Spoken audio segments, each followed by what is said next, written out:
have to say I'm quite surprised because we have a long week and yesterday was a rough night and you still made it to this session. So thank you so much for being here with us this morning. We are here at our last symposium of Bangkok Art Biennale 2024. So for the first session today, we will have a panel discussion with our artistic director, Dr. Apinan Poshyananda, along with artists of Bangkok Art Biennale 2024. For the first artist that we will be having discussion with will be Guerreiro, do Divino Amor, Agnes Arellano, and George K. So please join me in welcome them on the stage. Thank you.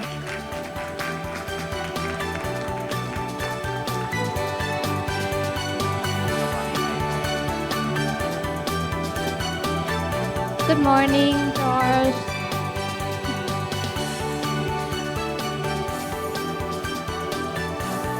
Agnes, Guerreiro, okay.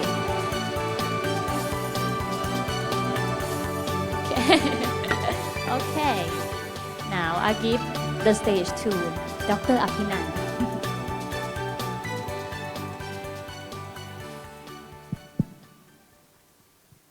Good morning. Welcome again to Bangkok Art Biennale Symposium. I think by now many of you are familiar with each other because we've been through many talks, trips, and hangovers. I'm sure many of you are still recovering. I no longer drink, so I don't suffer. But I'm sure many of you have enjoyed yourselves last night at the opening of the One Bangkok, which was quite a spectacular event. So we chose to open our exhibition on the 24th with our opening party at the W Hotel, and then followed by the One Bangkok opening. So it's 24th, 25th, and today we come to the last of our first symposium. We're going to have several more, by the way, along the way during the 4 months. But this is the last of our first batch of symposiums, of speakers. Why? Why have talks and symposiums when people are so busy looking at the artworks and 11 venues, a lot to be asked for people to visit. Every edition that we made since 2018, we held symposium. We forced ourselves to have symposiums because we feel very much that the visual ideology of the artwork is one thing. To have the artists explaining their works in front of their works was absolutely amazing, as you experienced during the past 2 days. But to have symposium, which is a little bit more academic, but the talks can crisscross, and the thematic sinews that come out can be quite unexpected. And I hope very much you have experienced this. So today, I just want to refer to Lisa Rihanna's beautiful talk yesterday. Those of you who was in this room, I think her talk actually opened many layers of visual ideologies, crisscrossing mythologies, as well as cultural flows, coming from New Zealand, Aotearoa, the New Zealand navigators, the New Zealand travelers that link with Australia, the oceanic point of view. Yesterday, I hope can link to the artists who on the panel today come from Rio de Janeiro, from Brazil, from Chennai, from India, from Manila, from Philippines. So the three artists whose work I think really hit the nail on the head regarding their definition of nurture Gaia and nurturing Mother Earth. And we talk about mother as one sex, but in fact, there's a fluidity of genders and definitions of genders that we can explore very much. I think we can begin with the talk by Agnes Arellano, who I'm lucky enough to know her for more than 30 years. We were young then. When I went to see her in Manila, must be around 1995, 94, 95, where I was researching for an exhibition in New York. It's one of the most, I would say, exhibitions that challenge a lot of the Eurocentrism in terms of contemporary art from Asia. It was called Traditions, Tensions, Contemporary Art from Asia. And we had 27 artists from Philippines, Thailand, Indonesia, South Korea, and India. And that was the time I had the chance to work with Ravindra Reddy, as well as Che Chung Kwa, who are also in this exhibition. The show opened in New York, Asia Society, Queen's Museum, and Guerreiro Art Gallery, and then traveled to Vancouver, to Perth, and then ended in Taipei.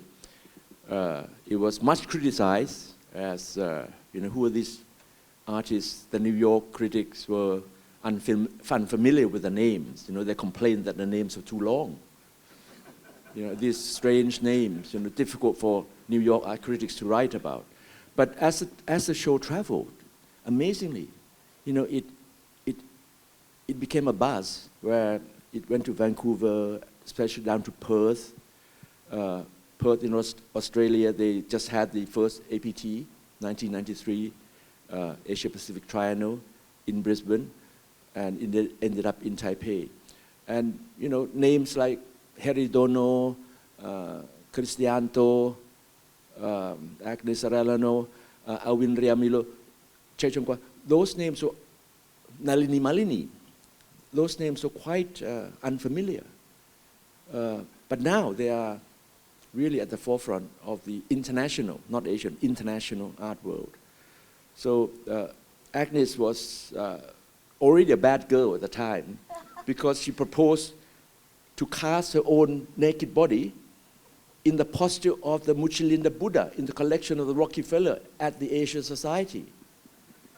Wow, that proposal never would work, but we did it. And the exhibition, her work was placed, next to the Muchilinda Buddha. And that juxtaposition in 1996 was quite a revelation.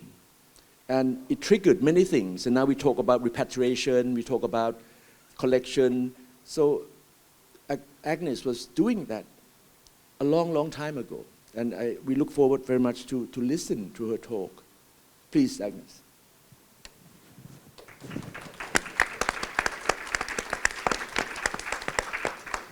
Where do I catch the slides? Where do I look at the slides?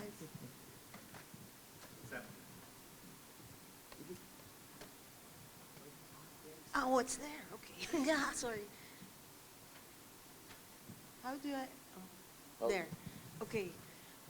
Hello. What? Hello. Okay.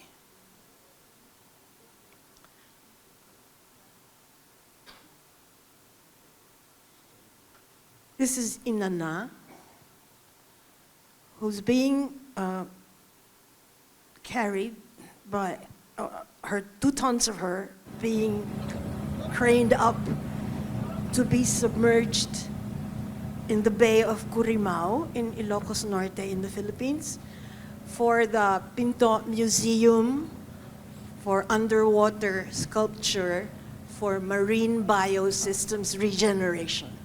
So 20 sculptors were commissioned to do work that would be sunk into the bay, not at the depth for tourists, but much deeper, like 60 meters down, solely for regeneration of corals, because the area had been devastated by dynamite fishing in the past. So the Pinto Museum called for these 20 artists. We were asked, the curator was asked, do the artists know that their work will disappear when it gets down there? But yeah, but it's for, and at one point, they didn't want to put mine underwater. They wanted to put it on the plaza for everyone to see. So we made this in marine cement, marine concrete for regeneration down there. Never mind if it can't be seen by the tourists. So yeah. I got lost. Yeah, that's Inanna. The multi-breasted one. Earlier we were talking about the multi-breasted issues. And there's very interesting comment from George here. But anyway, she has the horns of a tamarao. Tamarao is a dwarf buffalo, dwarf carabao, and it exists only in the island of Mindoro in the Philippines. There are only about 500 species left. So here, she is like the ambassador to stop the killings, to stop the poaching. And she's standing on top of a pile of them, just to remind everybody of the slaughter that happened. And she's holding on her left hand a conch shell, which I'm trying to say is a symbol for the beginning of life, which is sound. Behind her is a star of Ishtar. Sorry, my sequence is all, sorry, oh dear. Okay. This is my version of Kali. I was warned many times that I shouldn't do a Kali because it could be dangerous. But I have a friend who's a Kali priest who told me as long as I don't activate her or rile her up too much, it will be okay. I can get her blessings. She holds an axe amongst the Kalinga tribe up north in the Philippines, which is used for head hunting. On her left mudra, and her left mudra is have no fear. Then this one is the gesture of generosity or boon, and this, the right hand is holding the head of a poet that she has just killed along her path of rampage. She's standing on a pile of hands that belong to a 10-year-old girl, which I cast, and her collar necklace is made of little fingers, and the hands also form the girdle. At the same time that she, in her rampage, killed so many, it's just a reminder of the pandemics and all the things. Little children are dying everywhere. And so during the pandemic, she was like the virus herself. But the mythology or the belief behind it is that Kali had this tongue which could slurp up the monster's blood without it reproducing itself. So she stopped them from multiplying.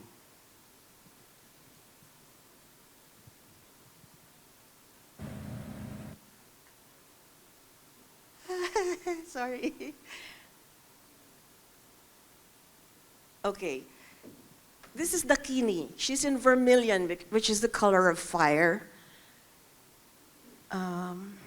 She is a sky dancer, And so she's suspended from the ceiling, she's flying, and she's hovering over us with her skull bowl, cut up skull bowl, and distributing wisdom and blessings. On her right, she holds a Vajra scimitar. I appropriated the symbol because it's so important for us to cut off all defilements and to cut off all the preoccupations that keep us in this confused state, in an unenlightened state. So she's the female embodiment of enlightenment.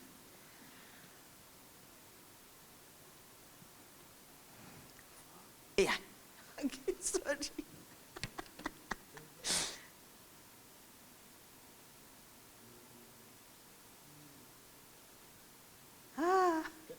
There. Okay. The fourth of the Pleiades 7 sisters, only 4 have manifested themselves, so now there's 3 waiting to be born. This is Magdalene, the Black Magdalene. I come from a Catholic background, very strict fear of sex and all that. So Magdalene, this work was my vindication. I was crying when I made her because I was so angry with the church. So for calling her a prostitute and then reneging on in 1969 that she was after all a saint. So I really was full of anger and I don't know what the emotion was, but I was crying. I gave her the head of an extended brain to remind us that she's a daughter of Isis and that she is an initiate of ancient Egyptian mysteries and that she helped the Christ in his advocacies and probably even helped finance them. So I gave her the wounds of the Christ on her hands and feet and the 3-month belly. And she's black in the tradition of portraying wisdom as black. She stands on a pile of skulls to symbolize the sword and the cross and everyone that died for that. Whew. Okay, behind her is the cross, a southern cross that we use amongst the Mangyan tribe. They use it to navigate at night, to ply the seas. The Pleiades are here to remind us of ancient values that we have forgotten in this patriarchal, masculine world. I would like to remind everyone that even the males can be sorry, I'm showing my bias.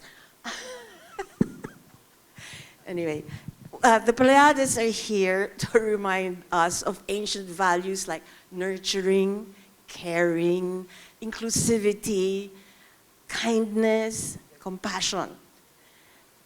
All the things that a mother would have for a child.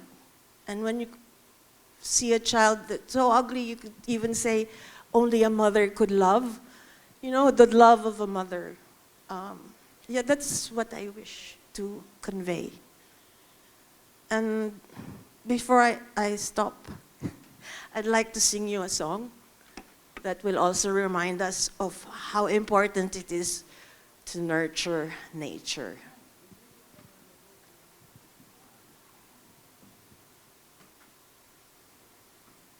Uh-oh, not ready. No, they took away the mic. Ay.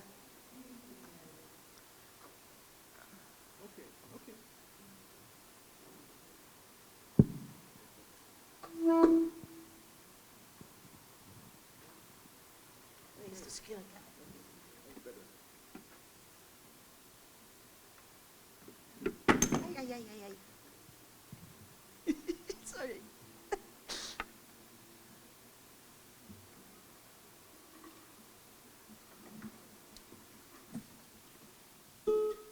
lakas.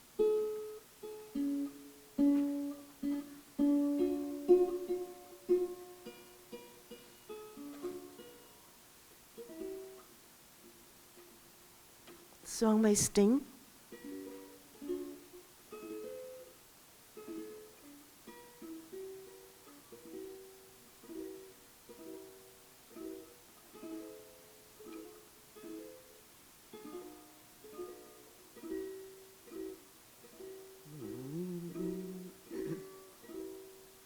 Choro eu e você, e o mundo também, e o mundo também. Choro eu e você, que fragilidade, que fragilidade. If blood will flow when flesh and steel are one, drying in the colors of the evening sun, tomorrow's rain will wash the stains away, but something in our minds will always stay. Perhaps this final act was meant to clinch a lifetime's argument that nothing comes from violence, nothing ever could, for all those born beneath an angry star. Lest we forget how fragile we are. On and on the rain will fall like tears from a star, like tears from a star. On and on the rain will say how fragile we are, how fragile we are, how fragile we are.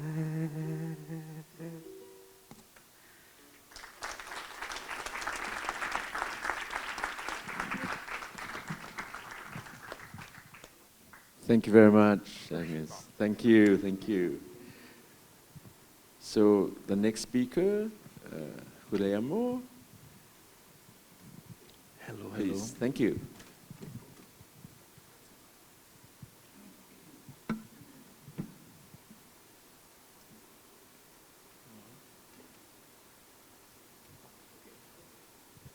Let's start.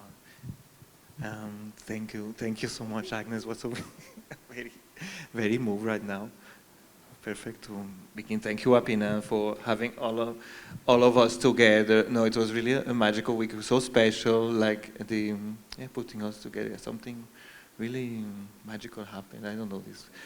Thank you so much. And I talk a little bit about the work Roma Talismano that is in the National Gallery right now, and it's part of the long project called Super Fictional World Atlas that I began back 2004, like 20 years ago now. And it works with how the institutional self-image constructs itself, like how national mythologies are created through media, through church, through historical books, through the public space, culture, art.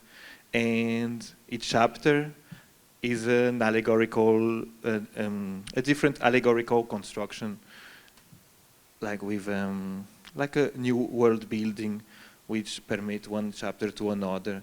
And here is the seventh. It's about Rome, and it was first presented in Venice as a different, like a more immersive version, and then here for the Biennale did like a film, no, one channel, and it started in this interest. It began in the chapter in Brasilia, which is the construction of where the she-wolf is a bit everywhere in the city, has this character of the she-wolf, like she came, and I was very shocked because this new capital city for Brazil was grounded in the 60s, and it was really the willing to make Brazil belong to the West, to the white civilization, and then for that they put this she-wolf to say, okay, this is our inheritance, we belong there, we are white, we are West, and also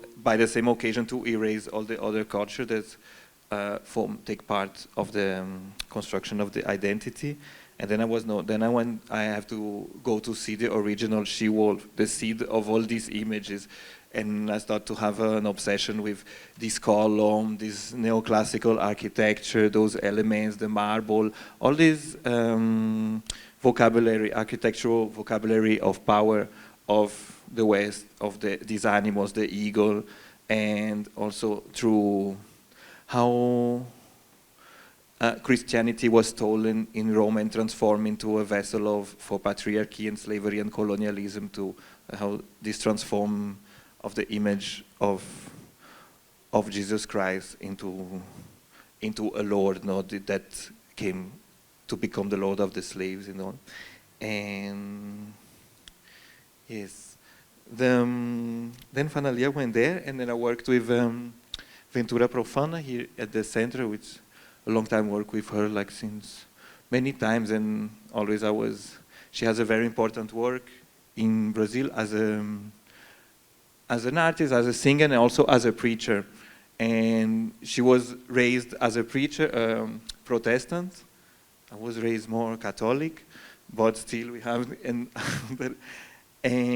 but of course in the process of transition, she was eventually expelled from the church, as it happened to a lot, but she had all this back as a preacher. Then she founded her own church, rewriting the Bible, to transform, to make Jesus Christ gender transition, and rewriting everything, like to expel this idea of the Lord from the Bible, like to go back to another message of Jesus Christ. Then it was important for her to be the she-wolf. I always said, no, we will go to, the first time I went to Rome, exactly, I told her, no, we will come back and you will be the she-wolf, and we will sing a song. And then I got this to do the Swiss pavilion, then we were able to do that. And then then the two other characters is the eagle here, which recycled itself, like to be this symbol of imperial power throughout the centuries, like especially in the British Empire a lot.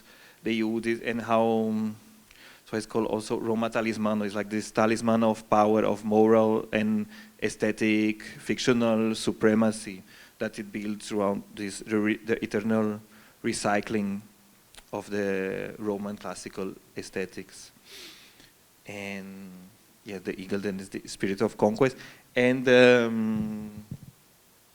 third character, the ewe lamb, she stays for this construction, like the whitening of the figure of Jesus, and turning this fragility of the blonde as the universal victim to be protected, and this whole idea who serve as a shield also for the Lord. And it was also important to revert all these symbols into, like Roma was very shy, like the city of the petrified males everywhere. Like I haven't seen a place with that much petrified males everywhere, like marble, and how they are so present in the public space. And it was also kind of the image. Here's the setting there, like singing with the hologram and the screens, like the original. It was universe of marble, really wanted to be also with the modernist architecture, and the Biennale itself, which was born as a showing off, a geopolitical showing off of the West in the culture, with all those columns, like, and then it has this dialogue with the architecture, also of the other pavilions of the whole. Is there the writing machine, a famous monument, like she's also rewriting her own story, the she-wolf. There she is. Again, the six bears, we have really a team in common. And the eagle. And then he's the statue there. Then there was this trunk already, then I put her with the fallen columns, and that would be what remains also. And is to, at the same time, is also an homage to another divinity that's very present in Brazil, the Pombagira. And I was always thinking of her with this pose, like this, and she's the one who opens the, like pure life energy, also sexual energy, and she embodies all this kind, and she was always present in the process of the work, also in Ventura's preach, in her own, like we do lots of call to her, and what we saw afterwards, because I saw I do the pose to do the sculpture, she did automatically this pose like this, which reminds a lot of her. This is the Pombagira there, with this entity that's we a lot of code, and I put some excerpts of the film, maybe for the audience to, for those who haven't seen it yet. It's and to put the video.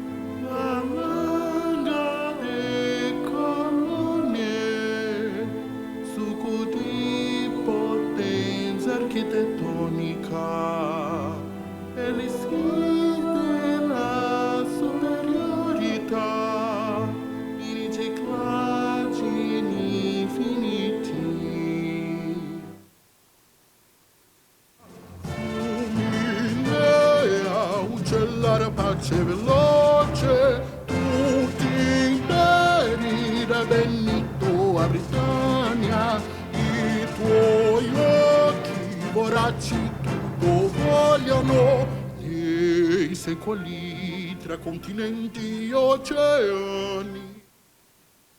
La innocenza, in fragilità, cavallo di Troia, il mondo immacolato.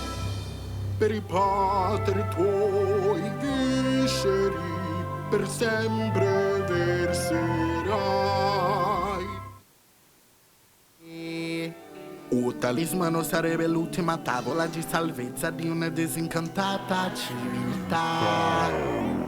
Bene la bolla per pregare all'altare di una ideata genealogica classicità. Piantare le sue unghie nel cuoio stremato, i succhia il latte paterno putrefatto.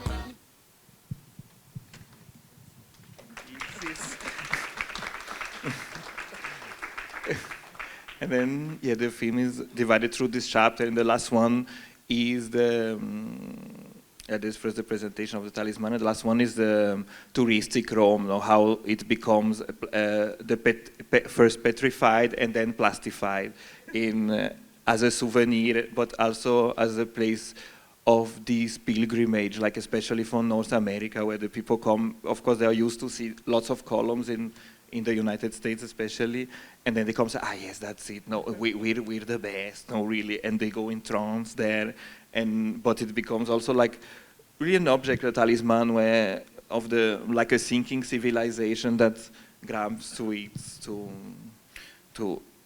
still feel powerful when they are not anymore. And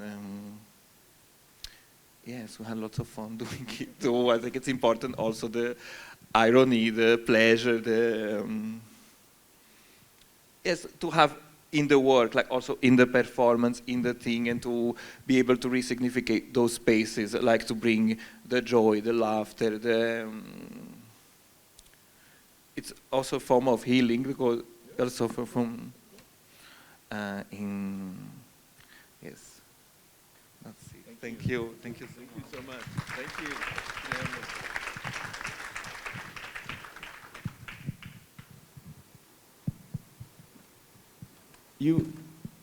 You go on the catwalk as well, huh? Your fashion. Yeah. It was not forced, that was a surprise. The other night you were wearing this sort of tunic, like. Yeah. You designed yourself?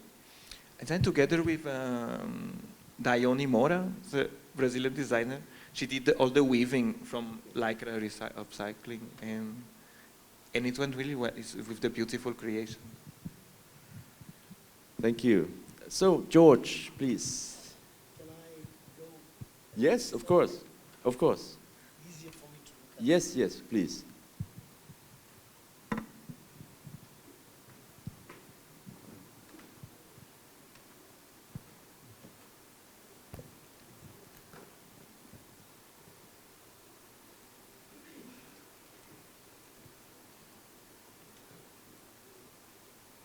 Apinan,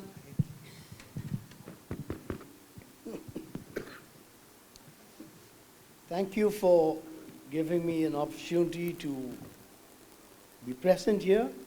Let me start with your prime theme, which is on nature, and my work is on gender, the fluidity of gender. It might be a little heavy in substance, but let me go through wherever I've come from. Across various species, from fish to plants, gender fluidity has been a scheme where it allows organisms to respond to the environment and ensure reproductive success and survival.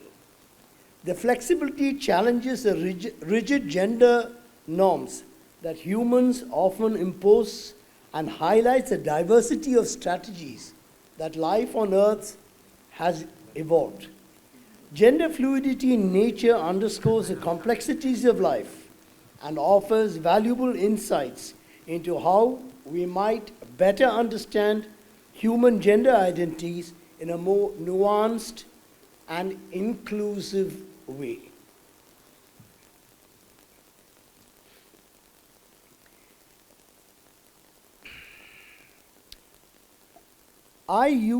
Now I'm going to talk basically of the work that is on display at the National Gallery. They consist of 4 paintings and 3 sculptures.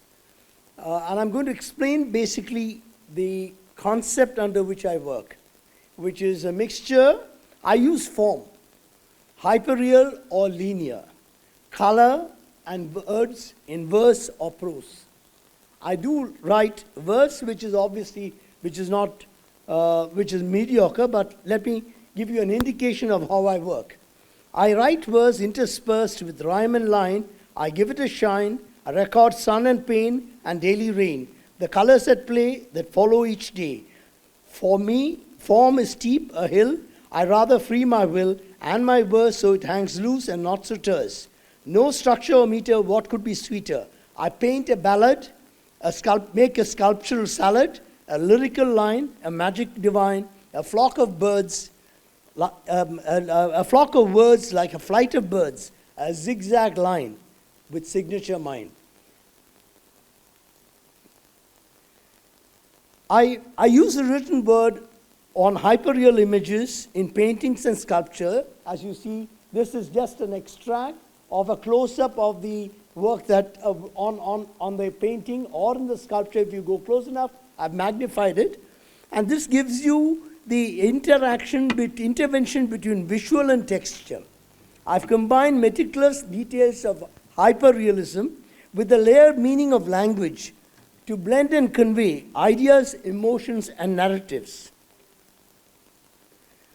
I then build up the form of the image used in the sculpture, painter, or painting. It's primarily the hyperrealism.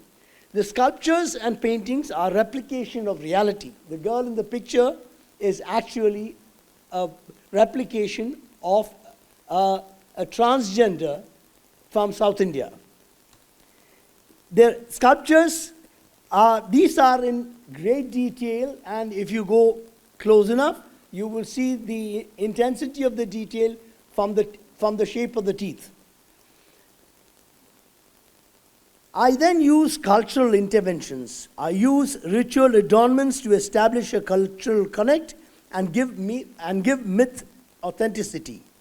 Traditionally, henna, a ground herb,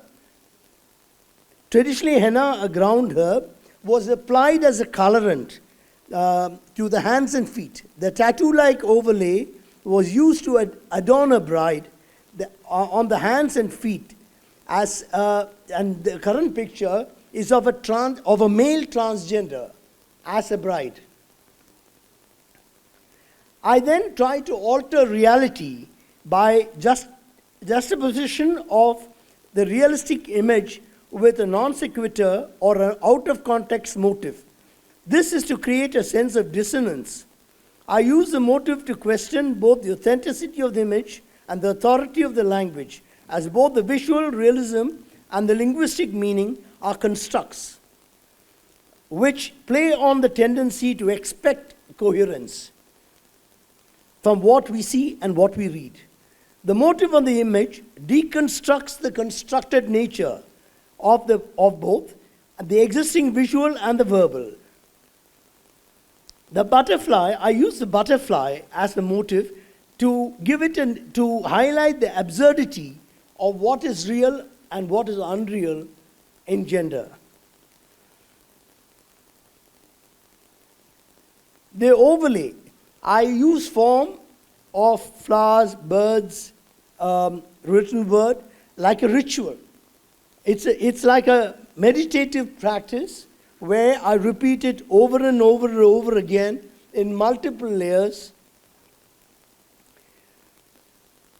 The written words on the image are an intersection between the visual and the textual, where the detailed hyperrealism meets the layered meaning of language. The combination of text converts a holistic form into a narrative. Primarily, my work is like a story. I try to construct a narrative to give voice to a subject that I would like to take up. I normally work on social causes, and I need to make sure that what I communicate resonates with the people who are viewing it, especially when I work on fairly sensitive socio-political structures, which can be interpreted in multiple ways. Then I build up the narrative, intertwining current affairs and myths, history, social or religious ritual, socio-political issues. Often text is used as a tool for social commentary to challenge, provoke critical thought, and question societal values. This helps me to create structural tensions in the narrative. A structured tension is built up between the literary realism of the image and the abstract, symbolic, or narrative meaning of the words I use. I use this combination to question reality, identity, my life, and a meaning of existence. I place the text in multiple fronts, languages, as a declarative text over the hyperreal image, as a disruptor of visual perfection, and to blur the line between the image and the color. The text so introduced into precise spaces helps to disrupt the seamlessness of the image and introduce a new and often jarring interpretation.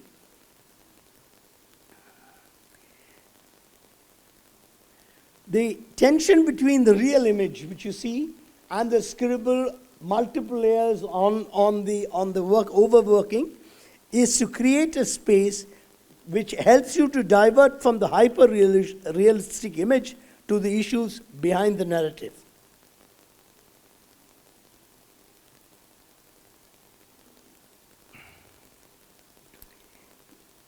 The socio-political and historical narrative. You see, my work, my work is primarily to give voice to those who don't have a voice. Most of my work are thematic, and I work on that subject. Here was I'm going to give you the background, what was prevailing when I started this work, which was to give voice to transgender. The hyperreal detail of the image grounds the work in reality, while the repetitive or fragmentation of text obscures it, creating a sense of erasure or marginalization. I bring in the political narrative into combining the visual specificity of the hyperreal image with the language historically used to commodify transgender in India, a name called Hijra.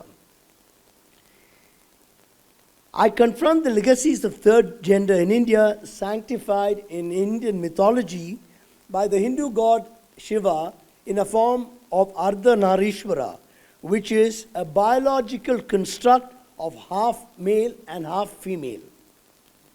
Mythology elevated transgender in India, but were dehumanized and defranchised by colonial and Victorian values, where any sexual preference other than heterosexual was made a criminal offense, often under the Indian Penal Code.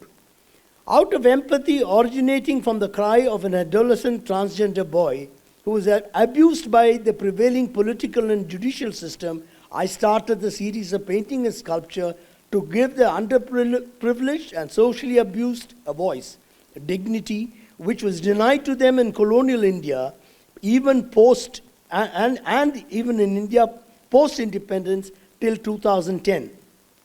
This work, therefore, has a historical and political context, and I exhibited it in shows and spoke to the media to challenge the viewer's perception of the Hijra in a more socio-political narrative. The body of this body of work, along with others' awareness campaigns, resulted in the Tamil Nadu government, which is a provincial state inside the Indian Union, of officially granting transgender a recognition as third gender through government jobs applications, and later by the Indian Supreme Court amending the Indian Penal Code to remove criminality in non-heterosexual relationships. My work is really a way of seeing.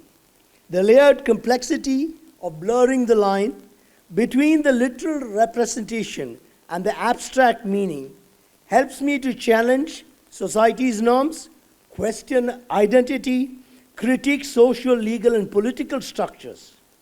The hyper-realistic image serves as a bridge to reality, while text and motive complicate, disrupts, or enhances the engagement with that reality. I attempt to provoke thought.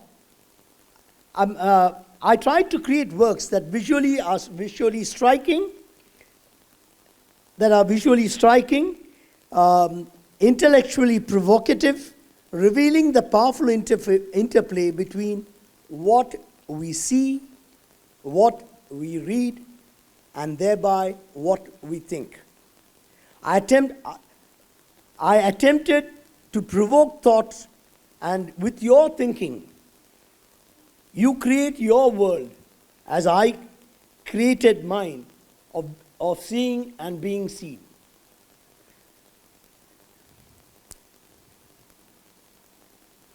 I'm quickly going to run you through some images of work, which is basically onto the fact this is on the issue that human animal behavior.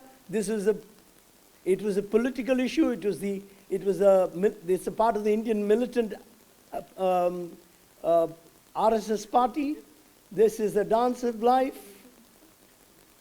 and it's a whole body of work which I work primarily. There are multiple themes I pick up.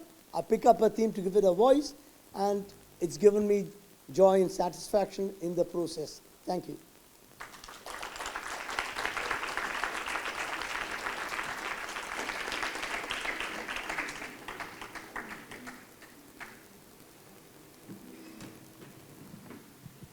Thank you very much, George.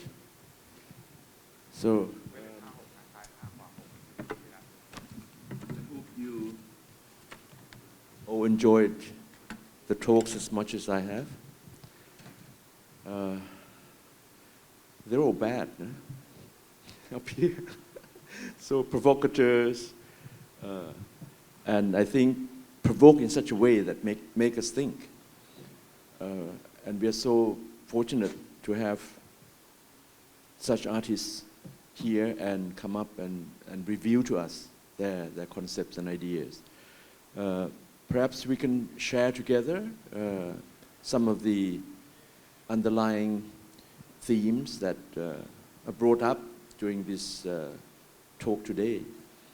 I think iconography is something which is quite obvious in terms of interpretation of iconography, whether it be according to the Bible or various religions or even the Roman Empire, the way iconography is presented in such a way that it insinuates power, in such a way that how power can be seen through the image, whether it be a sacred figure or the soldier, or in this case of someone who has no power. And to speak for those who have no power becomes the duty of the artist. Coming back to the Nurture Gaia theme, again, I mentioned Lisa Rihanna's presentation. Her view about mythology and the gods and the goddesses, the gods of water, the gods of sky, I think all relate to the background of the artists on this panel. It's a matter of interpreting the iconography and placing some local interpretation in these works that make particular works so exciting and meaningful. So maybe I ask Agnes, how do you feel about Guillermo's work?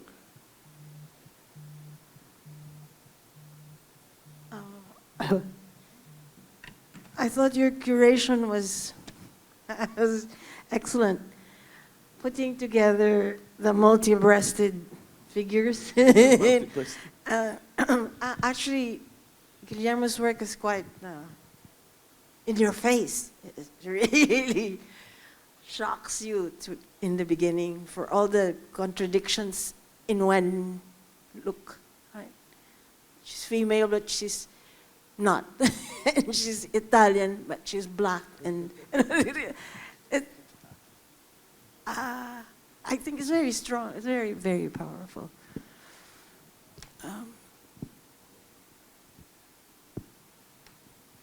Jurams, what do you think of her work?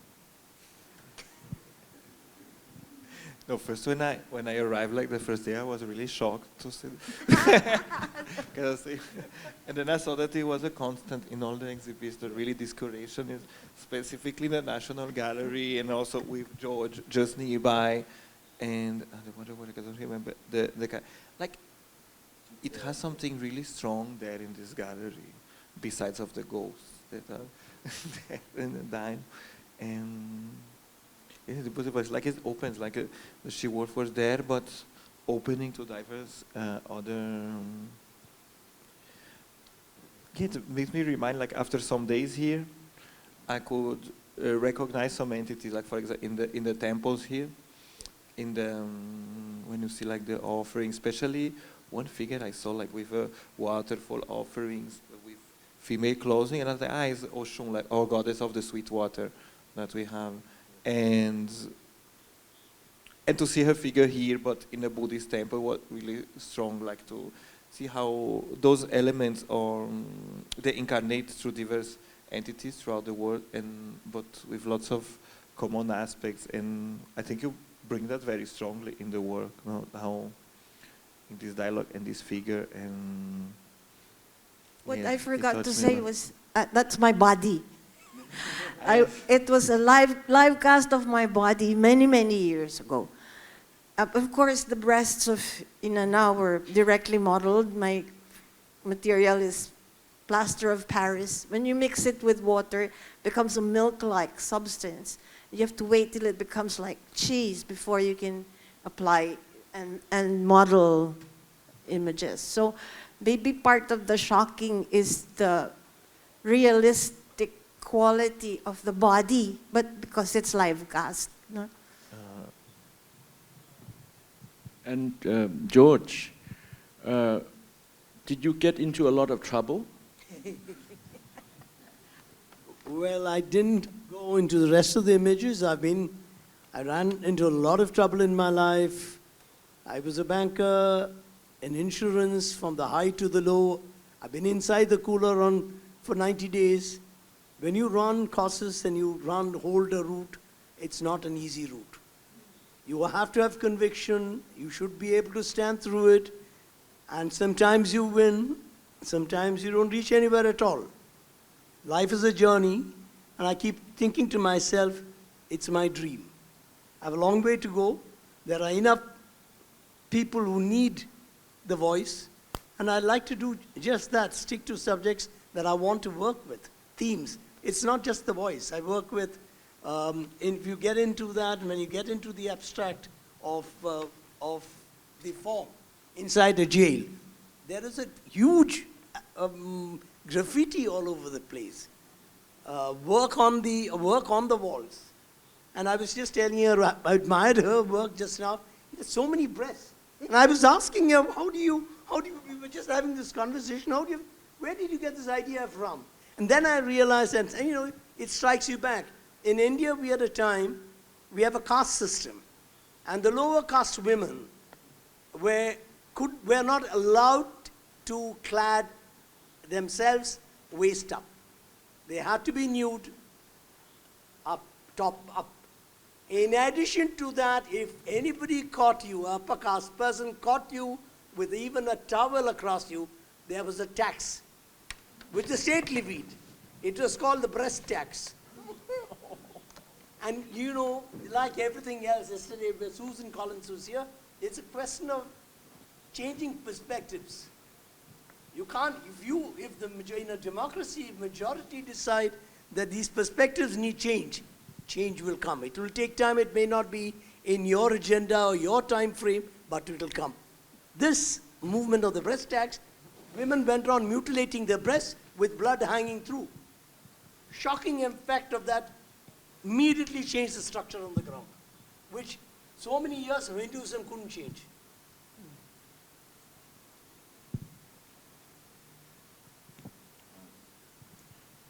Yes, I just want to remind us of Louis Bourgeois' study of nature, which is at the Bangkok Art and Culture Center, with the headless female animal with multiple breasts. Her famous work. Those of you who have not seen, please get the chance to see how Louis Bourgeois also explored mythology, referring to classical or mythological images of the past. But in terms of Thai interpretation, all the artists refer to their indigenous and local interpretations. But at the National Museum, we displayed the Traipumikatha manuscripts, the manuscripts of the three worlds, which are beautifully illustrated by the artisans of the past about heaven, human world, and the underworld. And these images are full of fantastic, mythological, half animal, half human, and they too are references for Thai artists to work with. Another artist who is showing at the Bangkok Art and Culture Center is Princess Marasi Sukumpan Paripat. She's no longer with us, she's passed away, but she referred to these indigenous images and mixed with surrealism, because she lived in Paris and then in Hanoi and met with the surrealists, including Salvador Dali and many artists. And in this way, her mixing, her works become very hybridized, mixing Thai mythologies as well as French surrealism. But I think perhaps we open the floor now for some questions. I'm sure many of you very much want to ask the artists, very inquisitive about their views and your reaction to their work. So please raise your hand. Please, Panu, Ed.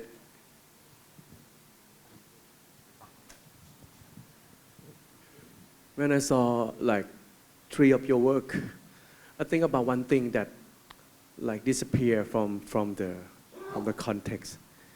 It's like male symbol. Like, don't you think like patriarchy is the core point or core, like the core of the conflict and all problem? Because I didn't see any directly, like, it's like penis or phallus in three of your works. Even they're explicit, there are no phallus or penis in your work, especially your Guerreiro work. There are no penis there in your work, right? Little penis in the statue, like a Michelangelo. Is a reproduction of Davi, of Michelangelo. of the Davi, okay. like in the statue, but it's very small. Yeah. It's remind me the work of along the origin of the war. It's opposite the origin of the world. It's a picture of penis, and she said that it's the origin of every conflict in the world. Don't you think about the penis or patriarchy of male penis, or especially like Western white male patriarchy is the core or it's a reason of every conflict and problems of the world.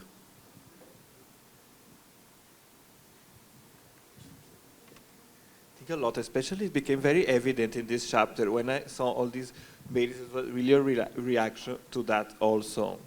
It became more and more evident throughout the chapters there especially in the corporative world, in the war, yes. Yeah, I think, Guerreiro, your video, your work of your travelogue to Rome and your interpretation is already, subverting the machismo view of the Roman Empire, or thereafter, not only Roman Empire, but down to Mussolini time and etc., where maleness and the classical pillars is very much present. But maybe your trips, your travelogues, and your commentary on the views of how you can go to the Roman Forum and you can rent the costume of the gladiators to feel machismo, and then you feel, oh, I've been to Rome because I wore this with my pals. So already you're subverting this idea of power and maleness without having to show any male genitals. Please, Nadine. Hi, I don't know if I can top that question, but I loved it. I love how in all of your works you're really looking, as George was mentioning, at the hyper-real. I guess it's, with Agnes, it's her own body, and in other cases it's a casting, or it is the idea of a body, the mimicry of a body. But I guess my question is more directed toward Agnes, and that's related to color. And Agnes, you were mentioning Magdalene being in black. And I'm just remembering images of Kali in a lot of temples, also in Sri Lanka, in black as well.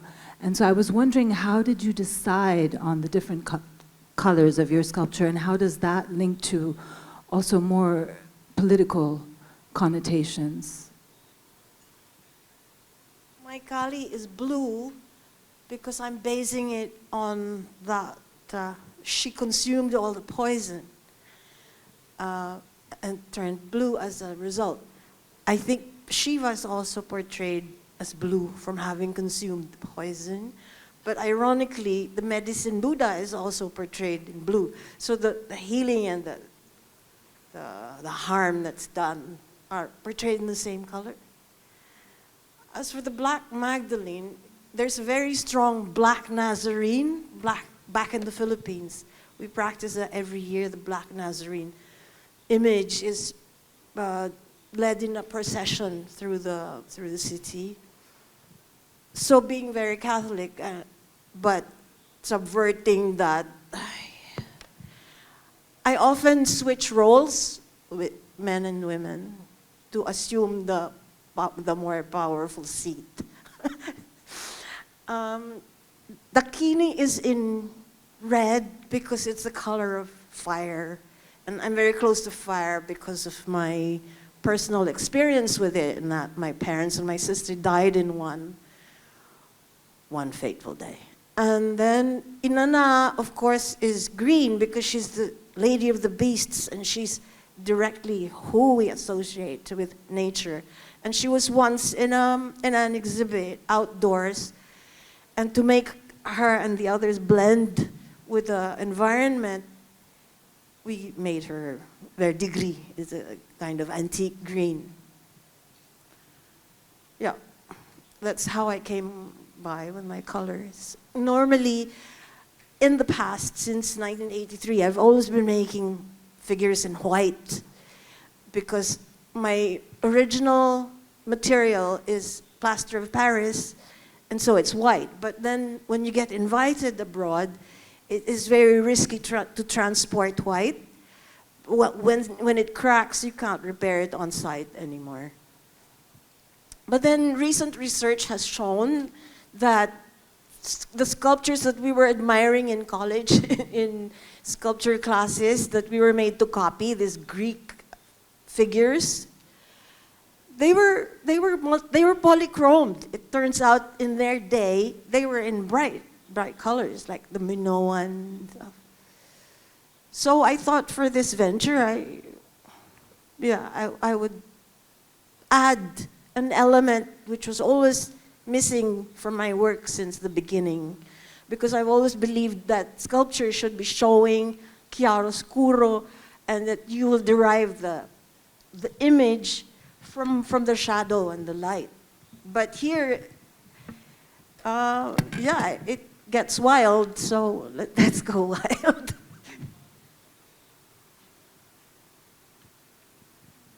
Please, sir. David. David, please. Thank you. Thank you to all three speakers for really fascinating talks. I have a particular question, a clarification for George, that you're working with Hijra, and you make a big point of this as a separate social class.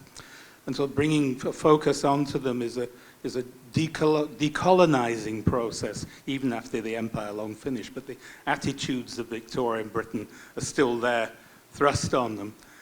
I'm just wondering if you work with the Dalits, who are so-called untouchables in India, and they're very much part of the Indian structure. I mean, in the way that they're regarded, was there before the empire came. And I'm just wondering how, whether that is a concern to you in the work, as part of the logic of your sort of social unpacking. I stumbled on this Hijra project because I was an angler, and I had a friend who was the commissioner of police, and I understood that these people, these were children being raped by the police 15 to 18 times a day. It was not colonialism. It was post-colonialism. The Indian Penal Code had not been amended. We still have the same British Penal Code where it's amended everywhere but not in India. So I started with that to give a voice. That's not my thing. I work across countries, I work across subjects. I worked on another body of work which I was going to show, but I decided too many of it. It's basically on demography. We lost 80 million women in 1 year, and China lost 60. 140 million women were lost, and UNICEF wanted this to be highlighted. This was, if you remember right, there was a one-child policy followed by both India and China to control population. This went into femicide, a whole lot of subjects. I did this work, I found it I went to Save the Girl Child with UNICEF, I showed it in Europe, all over, and suddenly I stumbled on something which is very radically different. Luck was that I was able to show it with Catherine in Monaco, and it went off onto mutilation of women's genitals in Africa. When you pick up causes, where you pick it up, the concept is universal. There are causes, there are reasons where people need to be given a voice. I mean, it doesn't, you have to experience it. And why I'm mentioning is, I was inside the cooler. I had, Indian jails are not, it's like Papillon. Those of you who have read that book. Yes. Yeah, if you've read that book, you will understand what it is like. So you get experience, and when you get into that, you understand what it is to be underprivileged and to be in the raw. And answering your question, Dalits, yes. I was inside, I met a single man who actually was a Dalit, who was a Marxist, and he was a bomber. And I couldn't understand. He was a bomber, a Dalit who converted to Islam to avoid the caste systems of Hinduism. So you you meet a lot of people. And how it impresses you. And the most important thing is camus and absurdity. You understand the absurdity of life. How life is so absurd. Thank you.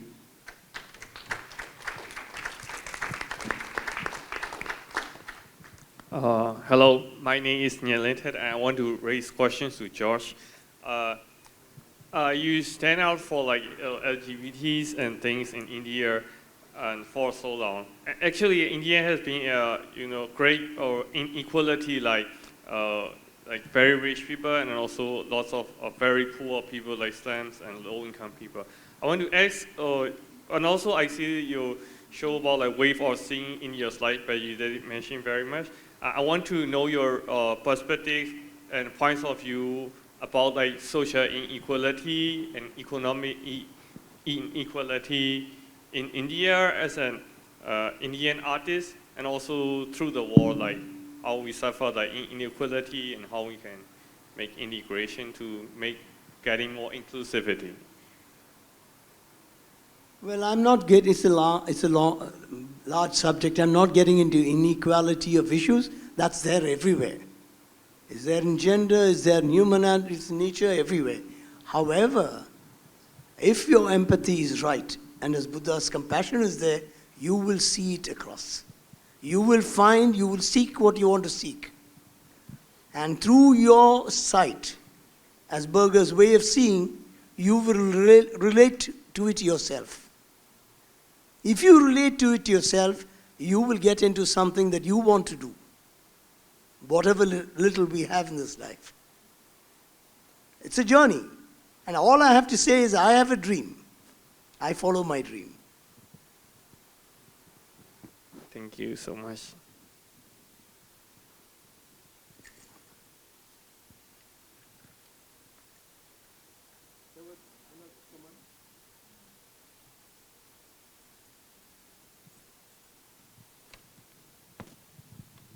Okay, I think in terms of content, I just want to add that we try very much not to have any sort of censorship here. And just to let you, or many of you who have been to many biennales, you may have experienced the constriction and the control from various organizers in various countries who announce blatantly or subtly that certain content subjects cannot or should not be shown. Last Biennale, we had works by Vasan Siddhikhet on the ramp of the Bangkok Art Culture Center, which was most critical towards Thai politics and international politics. And also work by Arin Rungjang, which had contents related to the groups of Thalu Pha, the orange shirts, that were most political and critical at the time, then 2 years ago. And here, with the subjects of these marvelous artists, I'm pretty sure that such works would be cancelled or censored if they were to be shown in biennales in Shanghai or in the Middle East, or maybe some countries in Europe. So in this way, I just feel that we're not asking for trouble, but we're just saying that we allow as much as the artists need to feed us with their information. And just want to stress that for them to be here and to be able to explain their inner thoughts, to us, live like this. Not through Zoom, not through curators, but themselves to be able to say all this. I think it's most refreshing and invigorating, and I just want to thank them very much. Thank you.